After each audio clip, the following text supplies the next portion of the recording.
जय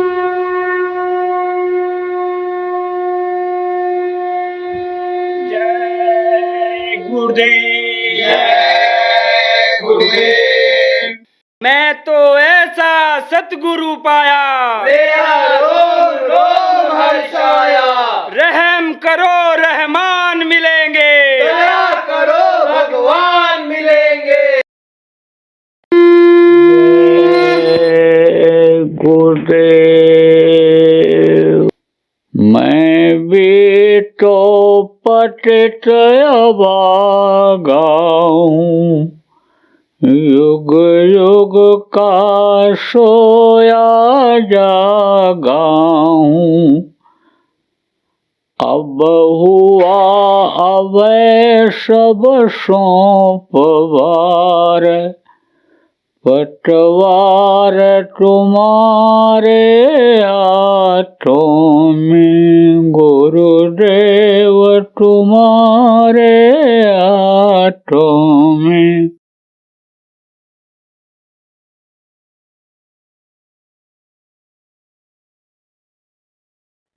अब आप समझो प्रेमियों, ऐसे भी लोग हैं कि जो कहा गया है सास और बहू का झगड़ा मशहूर होता है, तो इसमें ऐसे भी घर के बैठी हैं ये बच्चियां और माताएं कि जिनके घर में आए दिन कुछ कुछ हो जाता है, आए दिन। तो कभी कभी तो वो नौबत आ जाती है कि बर्दाश्त से बाहर हो जाता है, खर्च से थक जाने की नौबत आ जाती है। तो ऐसी स्थिति में बच्चियों क्या करना वो बता देता हूं। ऐसी हालत में जब एक को क्रोध आवे तो दूसरा चुप हो जाए, और ना बर्दाश्त हो तो समझो कपड़ा डालो ऊपर से, आंख बंद करो, कान में उंगली लगाना और भजन पर बैठ जाना। तो जो लोग नामदान ले चुके हो उनको तो मालूम है भजन कैसे करना रहेगा, जिनको नहीं मालूम है आज बता दिया जाएगा। तो चाहे बाप को गुस्सा आए ना बर्दाश्त हो, बेटे को तो बेटा बैठ जाए, बेटे को गुस्सा आ जाए तो बाप भजन पर बैठ जाए। तो ये जो क्रोध है ये क्या है? अग्नि है। और अग्नि का सिद्धांत है कि क्रोध यानी अग्नि का सिद्धांत है कि अग्नि जलती है तो बुझती है। इस धरती का नियम यह है कि फला सो जड़ा और बरा सो बताना। जो पेड़ फलता है झड़ता है, जो आग जलती है वो बुझती है, जो पैदा होता है वो मरता है। यही कारण है एक से एक राजा महाराजा सेठ साहूकार पंडित मुल्ला पुजारी बलवान पहलवान सब आए मनुष्य शरीर में और चले गए। जो भी मनुष्य शरीर में पैदा हुए, राम जैसे भगवान, कृष्ण जैसे भगवान, कबीर, गोस्वामी, पलटू, नानक, दादू, हेरा, रेखा, जगजीवन, आप ये समझो तमाम राधा स्वामी, तमाम जो भी आए, गुरु महाराज हमारे आए मनुष्य शरीर में, बहुत बड़ा काम किया गुरु महाराज। तो समझो इनको भी शरीर छोड़ना पड़ा। और प्रेमियों हम लोग भी, हम और आप भी मृत्युलोक में हैं, हमको आपको भी शरीर छोड़ना पड़ेगा। तो मैं बता रहा था आपको कि आग क्या है, यानी क्रोध क्या है? आग है, तो बुझ जाती है। थोड़ी देर के बाद गुस्सा शांत हो जाता है, और गुस्सा शांत हो जाता है तो सब नॉर्मल स्थिति हो जाती है। कुछ लोग इसमें ऐसे भी बैठे हैं, चैलेंज करो मैं बता दूंगा कि गुस्सा करते हैं, नाराज होते हैं, फिर पछताते हैं।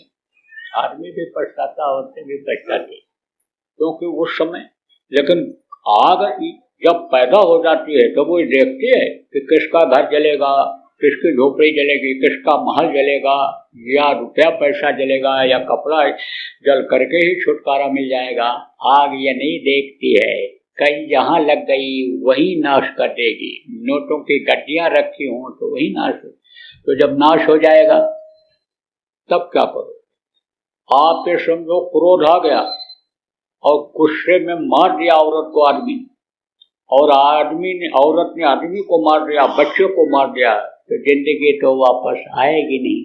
इसलिए तुरंत इस फार्मूले को आप लोग करना लागू। तो देखो ये तो मोटी मोटी बात आपको बताया लोक बनाने वाला, अब बताऊंगा आपको परलोक बनाने वाला। तो अभी तक जो बात आप समझे, जो नहीं समझे अब अगर समझ जाओगे और अब जो बताऊंगा उसको अगर करने लग जाओगे तो आप ये समझो आपका लोक और परलोक दोनों बन जाएगा। इसी मनुष्य शरीर में जैसे संतों ने कहा कि मनुष्य शरीर में ही भगवान का दर्शन होता है, कितना उदाहरण दे करके किसने क्या समझाया, आज समय नहीं है।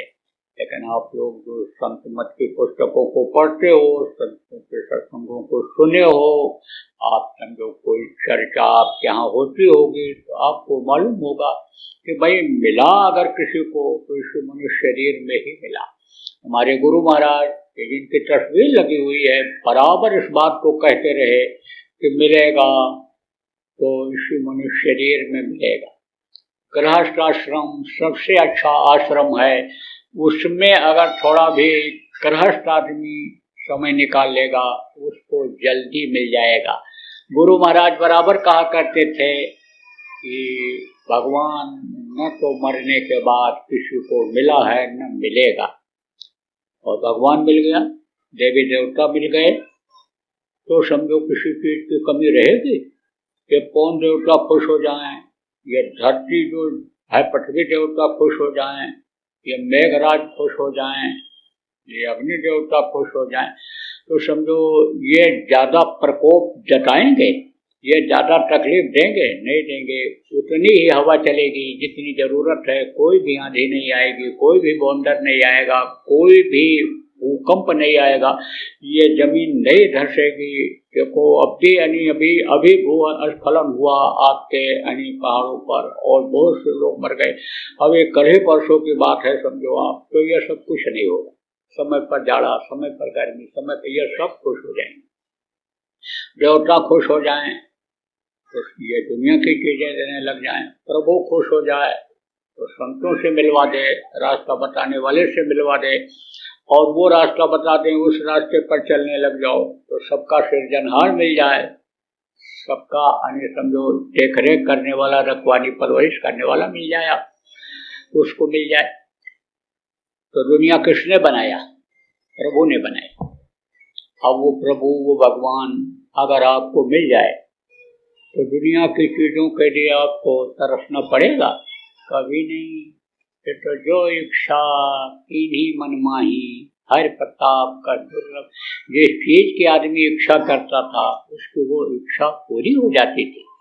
देखो जो पढ़ी लिखी बच्चियों आपने इतिहास में पढ़ा होगा कि सती सावित्री ने पति के प्राण को वापस ले लिया था। सती अनुसुईया ने ब्रह्मा विष्णु महेश को छोटा छोटा बच्चा बना दिया था। तो वो कोई अलग थी? वो कोई अलग बनावट वाली थी?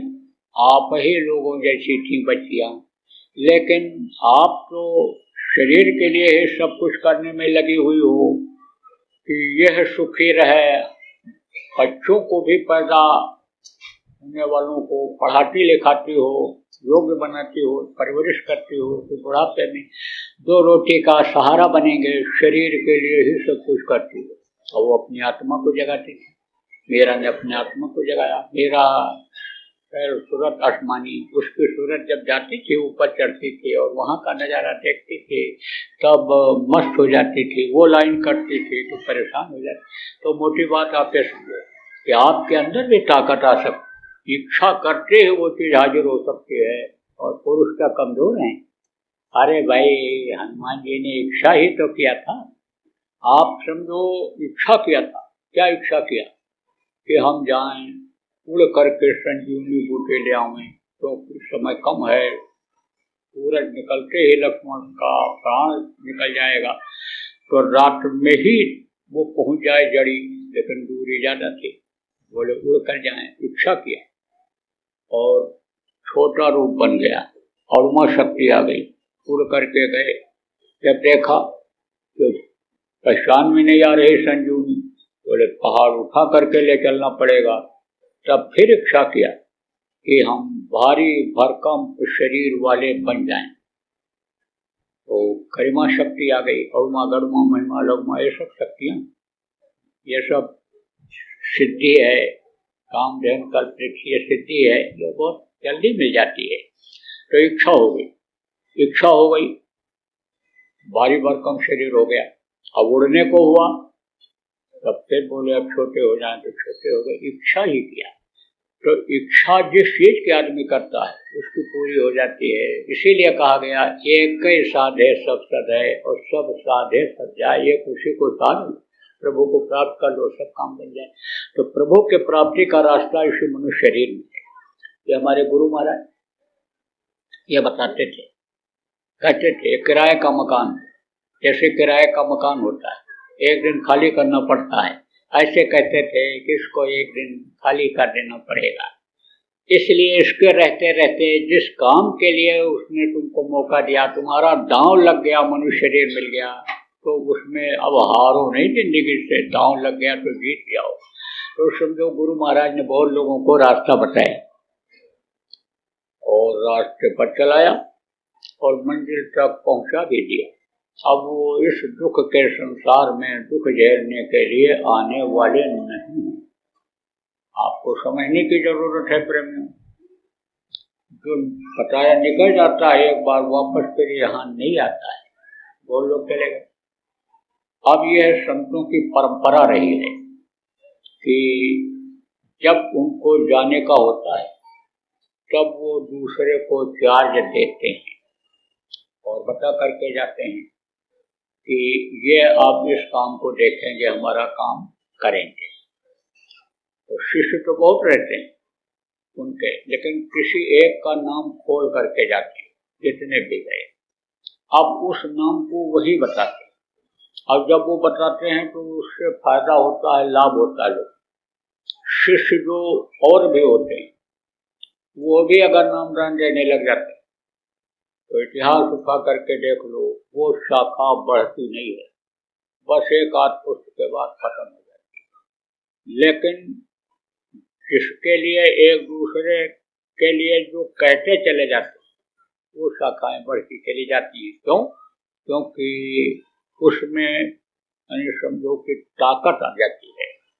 देखो एक साथ दो पेड़ लगाते हो, लेकिन एक ही साइज के रहेंगे, लेकिन एक जल्दी बढ़ जाता है और दूसरा कम बढ़ता है। तो उसको ताकत कहाँ से मिलती है?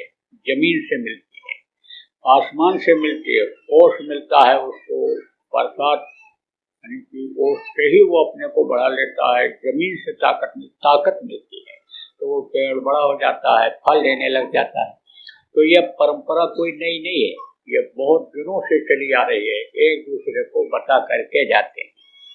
गुरु महाराज जाने से पहले प्रेम मुझना चीज के लिए हुक्म करके गए थे, सत्संग में बता करके गए थे, नए लोगों को यह नामदान दे और पुरानों की संभाल करें। बराबर पुरानों की भी संभाल की बातें करता रहता हूँ कि भाई जो गुरु महाराज के नामदानी हो, आप लोग बराबर सुमिरन ध्यान भजन करते रहो। जब सुमिरन ध्यान भजन करोगे गुरु को तभी समझ पाओगे। गुरु जो कहते थे कि सेवा को भी भजन में जोड़ दिया जाएगा, जब सेवा करोगे तब समझो कि गुरु के बताए नाम को समझोगे और उनकी कमाई सुमिरन ध्यान भजन के द्वारा जो की जाती है उसको आप करोगे, समझोगे उसको, तब गुरु की पहचान होगी। क्योंकि समर्थ गुरु की पहचान हड्डी और मांस से नहीं होती है, अंतर से होती है। अंतर में जब वो मिलते हैं तब विश्वास होता है। जब अंतर की आंख से दिखाई पाते हैं शब्द रूप में, जब मौजूद रहते हैं तब तो वो दोनों तरफ से दिखाई पड़ते हैं। आप समझो बाहर शरीर, हाड़ मांस के शरीर में भी दिखाई पड़ते हैं, और जब चले जाते हैं दुनिया संसार के तो अंतर में मिलते हैं। तो गुरु महाराज तो प्रेमियों, तो गुरु महाराज का नामदानी हो चले गए, लेकिन अंतर में आपको मिलेंगे। और ये भी आपको बता दें, जब कोई किसी को देखता है तभी प्रेम होता है, जब नहीं देखता है तो नजदीक का रिश्ता छूट जाता है, और दूर का रिश्ता वाले अगर बराबर मिलते रहें तो प्रेम उन्हीं से बढ़ता चल जाता है। तो समझो जब गुरु को बराबर देखते रहोगे, दर्शन मिलता रहेगा अंतर में, तो बराबर उनसे प्रेम रहेगा। और जब प्रेम रहेगा तो देखो जैसे दोस्त से प्रेम करता है, हर जरूरत की चीजों को पूरा करता है। आप ये समझो जैसे और रिश्ते हैं, यानी समझो वो एक दूसरे से जब प्रेम हो जाता है तो प्रेम में समझो मोटी बात कि कोई क्या नहीं कर देता है। इसलिए समझो प्रेमियों कि जब प्रेम हो जाएगा गुरु से तो देने वाले तो गुरु ही होते हैं।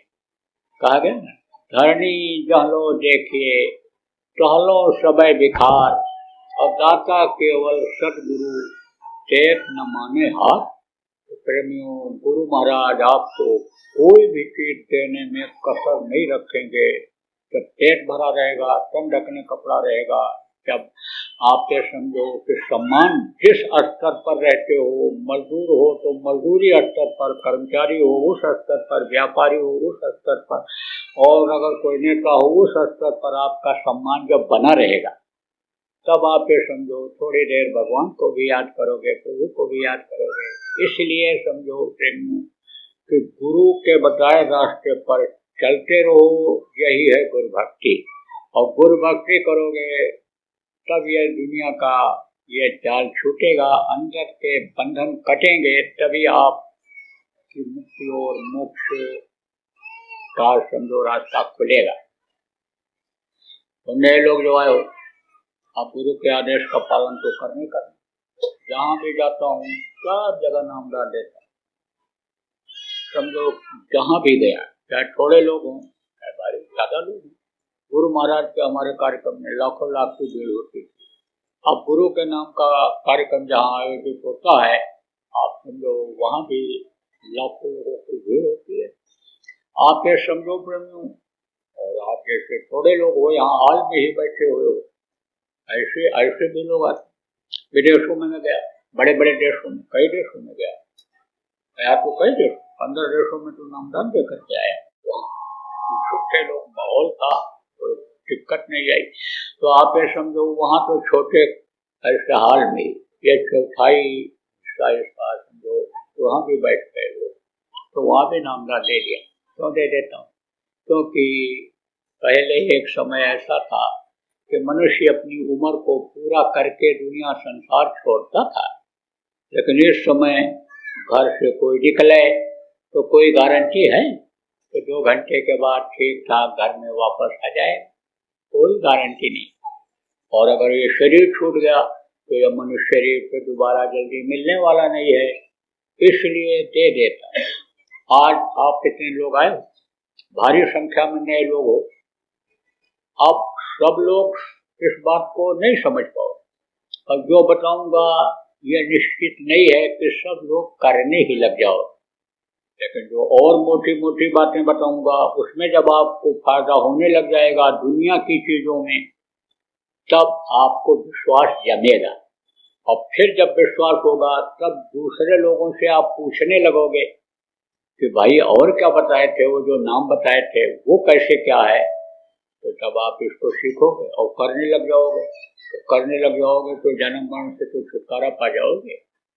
और मान लो अगर समझो कि जन्मना ही पड़ा तो समझो कि 84 लाख योनियों में तो नहीं जाना पड़ेगा, इसलिए नामदान दे देता हूँ। अब आप समझो प्रेमी बच्चों और बच्चियों कि नाम क्या होता है। नाम देखो, एक तो मुंह से लेने वाला होता है जो आप अपने लड़के का नाम रखते हो, एक नाम वो होता है उस नाम से एक दूसरे को पुकारते हो जो मुंह से लेते हो, और एक नाम है ध्वन्यात्मक। शब्द से ही ये सारा संसार है, आवाज पर ही ये सब निर्भर है। तो शब्द रूपी नाम है, वो शब्द जो ऊपर से उतरा है उसी से नाम अन्य समझो कि ये प्रकट होता चला गया है, तो वो नाम कहलाता है ध्वन्यात्मक शब्द वेदी में। तो ये आदि नाम है। कोट नाम संसार में ताते मुक्त न होए, आदि नाम जो गुप्त जब बिरला समझे कोई, तो यह आदि नाम। निर्मायक किसको कहते हैं? जो माया के इस लोक में नहीं आते हैं उनको निर्मायक कहते हैं। जो माँ के पेट में बंद करके पल करके बाहर निकलते हैं वो मायक कहलाते हैं। वो भी आते हैं, वो भी महापुरुष आते हैं धरती पर, किस काम के लिए आते हैं? धर्म के स्थापना के लिए आते हैं। जैसे राम आए थे, कृष्ण आए थे, जैसे आप ये समझो अन्य समझो कि अन्य महापुरुष आए, ये सब लोग आते थे। तो जब आए हैं तब उन्होंने एक नाम को लोगों को विश्वास के लिए जगा करके बताया है कि जिससे इनको विश्वास हो जाए, फायदा हो जाए, मुसीबत में रक्षा हो जाए। जैसे त्रेता में राम आए थे, राम नाम उन्होंने जगाया था। आपको याद होगा, अगर राम की कथा सुने होगे तो याद होगा कि जब लंका पर विजय प्राप्त करने के लिए, जीतने के लिए जा रहे थे, रावण को परास्त करने के लिए, दुष्ट का संहार करने, धर्म की स्थापना के लिए जा रहे थे, तो समुद्र में पुल बनाने की जरूरत पड़ी थी। बंदर और बालुओं से राम ने कहा बनाओ पुल, चलो उस पार। बंदर और बालुओं ने कहा पुल बनेगा कैसे, तो सामान तो है। तब बोले पत्थर डालो। पत्थर डाला, डूब गया पत्थर। बोले कितना पत्थर लाएंगे, समुद्र में डालेंगे, कितना समय लगेगा। तब राम ने कहा अच्छा तो तुम राम राम लिख करके पत्थर के ऊपर और समुद्र में डालो। तो राम राम लिख करके जब पत्थर पर समुद्र में डाले, सारे पत्थर तैरने लगे और वही बन गया पुल। राम नाम में शक्ति, विश्वास जगा उनका, उससे काम हुआ। कृष्ण आए, कृष्ण नाम को जगाया। कृष्ण कृष्ण जिसने जहाँ पर पुकारा वहां पर खड़े हुए मिले कृष्ण, मदद किया लोगों की। आप समझो इधर संतों का आगमन हुआ तो इन लोगों ने भी नाम जगाया। जैसे कबीर साहब ने सतसाहब नाम जगाया, नानक साहब ने वाहे गुरु नाम जगाया। गुरु के जलवा को जब अंतर में देखा और उछल पड़े, वाहे गुरु वाहे गुरु वाहे गुरु, वारे मेरे गुरु, क्या जलवा है। तो उन्होंने जो है वाहे गुरु नाम में शक्ति ला दिया। आप समझो राधा स्वामी आए, सूर्या जी महाराज उन्होंने राधा स्वामी नाम को जगाया। हालांकि बहुत पहले कबीर साहब का करके गए थे। कबीर धारा आगम की, सदगुरु रही बताए, उलटता है सुमिरन करो, स्वामी संग मिलाए। स्वामी किसको कहा गया, सत्पुरुष को कहा गया। और समझो कि राधा किसको कहा गया, सूरज को, जीवात्मा को कहा गया। जीवात्मा भी समझो जब तक इसमें जीव है, ऊपर निकलते शिव होती है। जब ये ऊपर शब्द को पकड़ लेती है तो सूरज हो जाती है, तो उन्होंने सूरज कहा। तो आप ये समझो कि सूरज जब दर्शन करते हो सर्वों का तो उसी रूप में हो जाती है, स्वामी संग मिलाए। तो समझो कि राधा स्वामी नाम उन्होंने जगाया। हमारे जब गुरु महाराज आए तो उन्होंने जय गुरुदेव नाम को जगाया। कैसे जगाते हैं इसको भी बता देता हूँ। देखो प्रेमी बच्चों और बच्चियों, आप जितने लोग भी यहाँ बैठे हो सब जुड़े हुए हो। कहाँ से जुड़े हो? उस प्रभु से जुड़े हुए हो। बहुत पतले तार के द्वारा जुड़े हुए हो। इन बाहरी आंखों से तार को आप देख नहीं सकते हो, जीवात्मा को नहीं देख सकते हो। जीवात्मा जिस रास्ते से माँ के पेट में 5 महीना 10 दिन का पिंड हो जाने के बाद डाली गई, उस रास्ते को नहीं देख सकते हो। उस रास्ते से ही निकलती है, उसको समझ नहीं सकते हो। तो उस तार को इन बाहरी आंखों से नहीं देख सकते हो। अंदर की आंख, तीसरी आंख, इन्हीं दोनों आंखों के बीच में है आत्म चक्षुषो नेत्र जिसको कहा गया, वो खुल जाकर दिखाई पड़ जाता है। तो आपके समझो पतले तार के द्वारा जुड़े हुए। ऐसे ही जब महापुरुष आते हैं तो पतले तार के द्वारा जीवात्मा को प्रभु से जोड़ देते हैं। तो उस नाम से जब पुकारते हैं तो सीधा वो देखता है। जैसे आप इतने लोग बैठे हो, आपका नाम अलग अलग है, तो जिस नाम से जिसको पुकारेंगे, बैठे हैं भी कोई कहे बहन जी बहन जी बहन जी, तो बहन जी तो बहुत हैं, बेटी बेटी बेटी, बच्ची बच्ची तो बहुत हैं, भैया भैया तो बहुत हैं। लेकिन नाम लेकर जब पुकारोगे तब समझो तो देखेगा आपकी तरफ। ऐसे ही आपके समझो कि जो नाम उन्होंने कहा किसने, कलयुग केवल नाम उधारा। आपके समझो सुमिर सुमिर, कलयुग केवल नाम आधारा, सुमिर सुमिर नर उतरे पारा। नाम ले तो बहुत संत सुखाही, सुजन विचार, नाम लेते ही वो सागर। लेकिन नाम वो है कौन नाम? बगैर जानकारी के कैसे भवसागर से पार हो सकते हैं। तो समझो उसके लिए कहा नाम रहा संतन आधीना, और संत बिना कोई नाम नहीं ना। जब संत पहचान करा देते कि ये वक्त का नाम, इसीलिए कहा जाता है वक्त का नाम, वक्त का गुरु, वक्त का डॉक्टर, वक्त का मास्टर की जरूरत पड़ती है। पिताजी को जो पढ़ाए थे, अब उन मास्टर से कोई पढ़ करके आप में से बच्चों और को पिताजी के जैसा अफसर बन जाएंगे, कैसे बन पाओगे। तो वक्त के मास्टर रोग जो बैठ चले गए ठीक किए थे दादाजी का, उनसे कहो वही रोग हमको हो गया तो हम उनसे इलाज करा के ठीक हो जाएं, कहाँ से करा सकते हो। आपको समय के हकीम वैद्य डॉक्टर के पास जाना है। तो समझो वक्त के नाम, वक्त का जो नाम होता है वो मददगार हो जाता है, फायदेमंद हो जाता है। तो वो नाम किसके अधीन होता है, संतों के। तो संत जगाते हैं।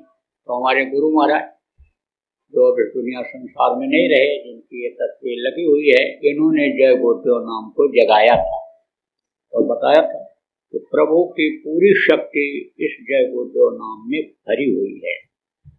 कोई भी परीक्षा लेकर देख सकता है, खूब परीक्षा लिया लोगों ने, इसी में मिल जाएंगे आपको जब खोजोगे तो। जय गुरुदेव नाम बोले तो मुसीबत में रक्षा हो गई, रोग में आराम मिल गया। जय गुरुदेव नाम की ध्वनि बोलने लग गए तो बीमारियों में राहत मिल गई, बिगड़े काम भी बनने लग गए, बरकत भी मिलने लग गई, मिल जाएंगे। अब आप जो नए लोग आए हो विश्वास करोगे तभी तो बात बनेगी। बच्चे को पढ़ाने के लिए स्कूल में जब भेजते हो तो विश्वास के साथ भेजते हो। पढ़ता है बच्चा, कोचिंग करने के लिए जब जाता है विश्वास के साथ जाता है कि इसमें हम कोचिंग करेंगे तो हम अफसर बन जाएंगे, ऊंची जगह पहुंच जाएंगे, ऊंचे वहदे को प्राप्त कर लेंगे। तो आपको समझने की जरूरत है प्रेमियों कि यानी विश्वास फलदायकम, विश्वास फलदायी होता है। तो विश्वास जब आप करोगे तो आपको भी फायदा होगा। देख लो इस जय गुरुदेव नाम में प्रभु की, परमात्मा की पूरी शक्ति भरी हुई है। और आप लोगों के यहाँ जिनके यहाँ भी ये दिक्कतें मैंने बताई, इस तरह की दिक्कत हो, बीमारी हो, लड़ाई झगड़ा हो, कुछ वैमनस्यता हो, कुछ पैसन बरकत न होती हो, दिमागी टेंशन बढ़ जाता हो, सोचने समझने की शक्ति खत्म हो जाती हो, ऐसे सब लोग जय गुरुदेव नाम की ध्वनि बोलना शुरू कर दो। तो ये क्या है, ये समझो आध्यात्म की पहली सीढ़ी। दूसरी सीढ़ी अभी बताऊंगा, दूसरा पाठ पढ़ाऊंगा, लेकिन वो घर के लोग तो यहाँ हैं तो उनको कैसे फायदा होगा। आपको जो नाम बताऊंगा उसको जपोगे, जैसा बताऊंगा ध्यान लगाओगे, भजन करोगे, आपको तो फायदा होगा। लेकिन जो खाएगा उसी के मुंह में तो जाएगा, उसी को तो स्वाद मिलेगा, उसी के पेट में तो जाएगा। तो उसको आपको परिवार वालों को बताना नहीं है। लेकिन परिवार में अगर कोई बीमार हो जाए, रात को सवारी न मिले तो कंधे पर लाद करके ले जाते हो कि नहीं ले जाते हो। बच्चे को गोद में उठा करके 3 किलोमीटर 4 किलोमीटर पैदल अस्पताल ले जाते हो, नहीं ले जाते हो। तो तकलीफ आपको भी झेलनी पड़ती है। इसलिए तकलीफ आवे तो पहले नहीं स्टे ले लो, ब्रेकर बना दो पहले ही कि तकलीफ आवे ही नहीं। आप जब उनसे बुलवाने लगोगे, किससे, परिवार वालों से जय गुरुदेव नाम की ध्वनि, और जय गुरुदेव नाम रट जाएगा और मुसीबत दिखाई पड़ने लगेगी कहीं और बोलेंगे तो बचेंगे कि नहीं बचेंगे, आदत बन जाएगी। कहा दुख में सुमिरन सब करें और सुख में करे न कोई, जो सुख में सुमिरन करे तो दुख काहे को। बराबर जब प्रभु को याद करते रहोगे आप समझो तो दुख आएगा, तकलीफ आएगी क्यों। तो नाम ध्वनि बुलवाना और बुलवाना 1 घंटा, जिनके यहाँ तकलीफ है 1 घंटा, और जिनके यहाँ कम तकलीफ है वो लोग भी आधा घंटा, कि तकलीफ आवे नहीं, आधा घंटा ही सुबह शाम परिवार वालों को इकट्ठा करके और जय गुरुदेव नाम की ध्वनि बोलवाना शुरू कर दो। बोलोगे कैसे, ये भी बता दें आपको। जय गुरुदेव जय गुरुदेव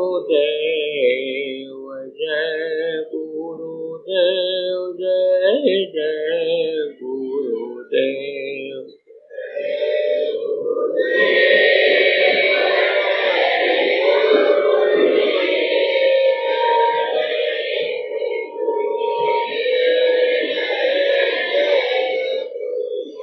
सब लोग बोलो, सीख लो यहीं पर। जय गुरुदेव, जय गुरुदेव, जय गुरुदेव, जय जय गुरुदेव।